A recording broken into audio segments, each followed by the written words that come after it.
नमस्ते, मैं हूं संगीता शाह। स्वागत है आपका मेरे YouTube चैनल पर। दोस्तों, जैसे कि मैं आपको बताती हूं कि मेरे सारे वीडियोस जो है मुझसे पूछे जाने वाले सवालों पे ही मैं अपने वीडियोस बनाने की पूरी कोशिश करती हूं, ताकि आप लोगों को एक सही राय मैं दे सकूं। जो ऐसे मुद्दे होते हैं मेरे YouTube टॉपिक के, जो रियल टाइम है और जो लोगों के जीवन में व्यतीत हो रहा है, वो मुझसे अपने लिए सवाल पूछते हैं।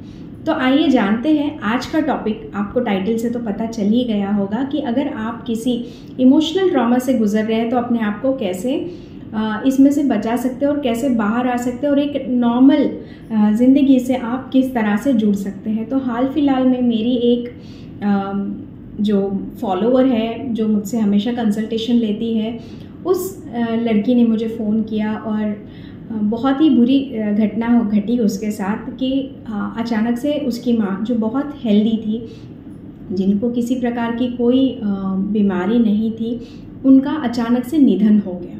वो किसी तीर्थ पर गई हुई थी और वहीं पे उनका निधन हो गया।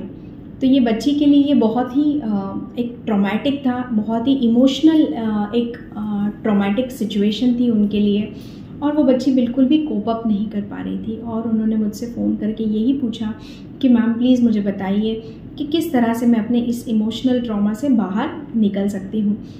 तो दोस्तों, अगर आप भी इमोशनल कोई ट्रॉमा से, देखिए इमोशनल ट्रॉमा क्या हो सकता है, आपने अपने किसी व्यक्ति विशेष को अचानक से खो दिया, ये आपके लिए एक इमोशनल ट्रॉमा हो सकता है। आपकी नौकरी चली गई है, ये एक इमोशनल ट्रॉमा हो सकता है। ज़िंदगी की कोई भी ऐसी घटना जो अचानक से आपके साथ घटित हुई, कोई एक्सीडेंट हो सकता है, कोई इंसिडेंट हो सकता है, कुछ भी हो सकता है, जिसकी वजह से आप मानसिक तौर पे आहत हो चुके हैं। अब आपके लिए उस दर्द को, उस पीड़ा को सहना असहनीय हो रहा है।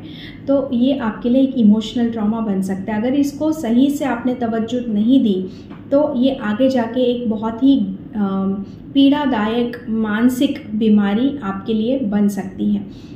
तो ये था इमोशनल ट्रॉमा क्यों होता है और कैसे होता है, इसके लिए। तो पहला सवाल जो मैंने उस बच्ची से पूछा, जिसकी मैं बात कर रही हूँ, जिसने अपनी माँ को खो दिया, मैंने कहा कि देखो, आपकी माँ अचानक से इस दुनिया से चली गई है। सबसे पहले ये चीज़ समझो कि आपको ऐसा लग रहा है कि मेरी माँ बहुत स्वस्थ थी, वो और जी सकती थी, और वो अचानक से चली गई है। तो ये चीज़ को समझना बहुत ज़रूरी है कि चाहे इस दुनिया में आया हुआ कोई भी व्यक्ति है, कोई भी व्यक्ति है, वो क्या है, हर एक को एक दिन इस दुनिया से जाना है। पहले अपने आप को ये चीज़ को समझाना है। हम माया जाल में इस तरह से फंस गए हैं कि ये शरीर हमें परमानेंट लगता है, लेकिन ये शरीर परमानेंट बिल्कुल भी नहीं है। आपको ये बात हमेशा समझनी पड़ेगी कि हम सब आत्मा है, और आत्मा ना मरती है, ना आत्मा को कोई जला सकता है, ना आत्मा को कोई नष्ट कर सकता है। आत्मा अमर है, ठीक है। तो हम सब आत्मा है, ये चीज़ को आपको समझना है। और मैंने उस बच्चे से सिर्फ एक ही सवाल पूछा कि मान लो आपकी माँ की आयु आज 100 वर्ष की होती या 150 वर्ष की होती, फॉर एग्जाम्पल, अगर उस वक्त यमराज आते हैं आपकी माँ को ले जाने के लिए, आपकी माँ के प्राणों को ले जाने के लिए, तो क्या आप उस वक्त खुशी खुशी कहती कि हाँ आप मेरी माँ को ले जाइए? नहीं, क्योंकि उनसे, हम एक माँ से या अपने किसी भी चहीते से एक इमोशनल तौर पे कनेक्टेड होते हैं, और हम हमेशा यही चाहते हैं कि वो व्यक्ति जीवन भर हमारे साथ रहे, जब तक हम इस धरती पे वो व्यक्ति हमारे साथ रहे। तो मैंने कहा कि आपकी माँ का जो रोल था इस दुनिया के नाटक में, वो उसी वक्त तक था। उस वक्त उनका पैकअप का टाइम हो गया। अब उन्हें एक और जर्नी पे आगे जाने के लिए उन्हें जाना था। ये विधि का विधान था, कुछ भी अचानक नहीं होता दोस्तों, कुछ भी जीवन में अचानक नहीं होता। हर चीज़ निर्धारित होती है, हर चीज़ का समय निर्धारित होता है। जब जिसका समय होता है उसे इस दुनिया से जाना होता है। तो अचानक कुछ नहीं होता और अनप्लान्ड कुछ नहीं होता, सब कुछ ऑलरेडी प्लान्ड है। जब हम इस दुनिया में आए हैं तब हमें इस दुनिया से जाने का दिन भी हमारा तय है।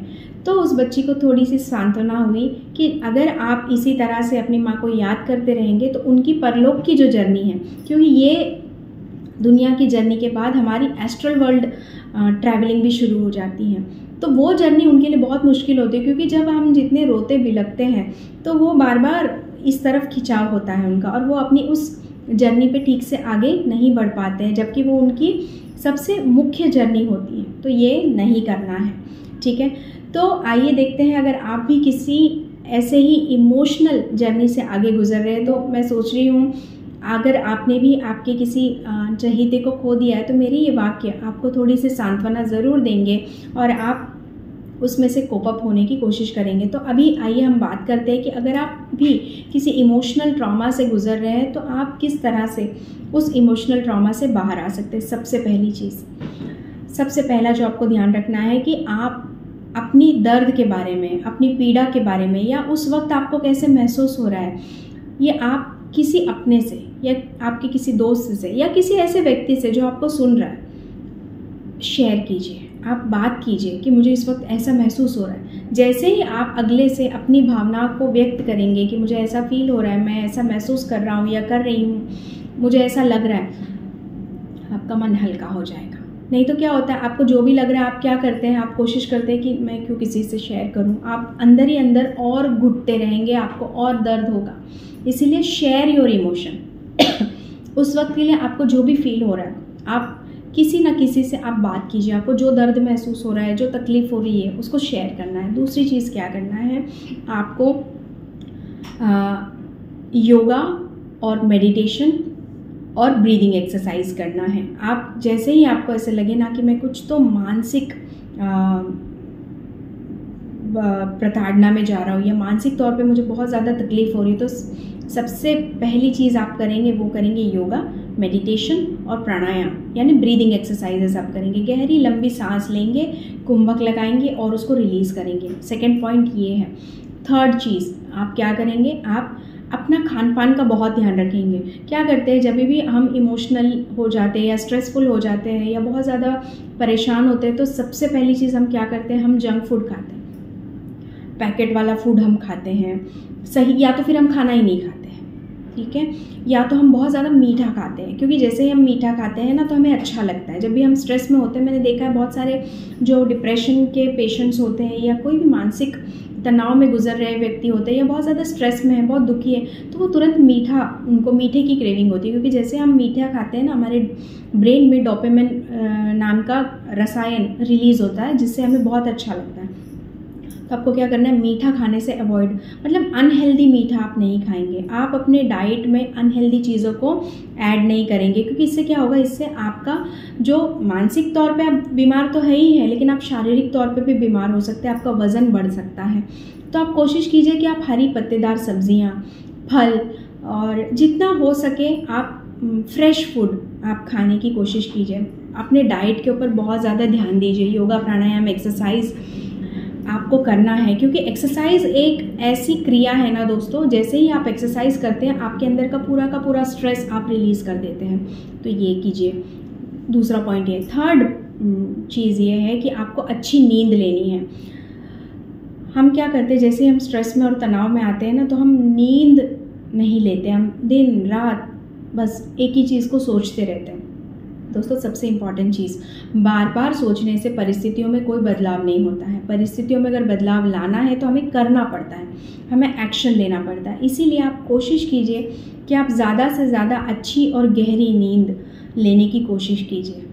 मुझे पता है ऐसे सिचुएशन में नींद नहीं आती है, लेकिन आप जब मेरे ऊपर बताए हुए दोनों पॉइंट्स को आप अमल करेंगे कि आपने किसी के साथ अपनी प्रॉब्लम के बारे में बात की, अपने फीलिंग्स, अपने इमोशन को शेयर किया, और दूसरी चीज़ आप अपने डाइट को सुधारा। अच्छा हेल्दी डाइट जब आप लेंगे और व्यायाम करेंगे, ब्रीदिंग एक्सरसाइज करेंगे, प्राणायाम करेंगे, तो आपको नींद अच्छी आनी ही आनी है। तो थर्ड पॉइंट है मेरा कि अच्छी नींद लीजिए।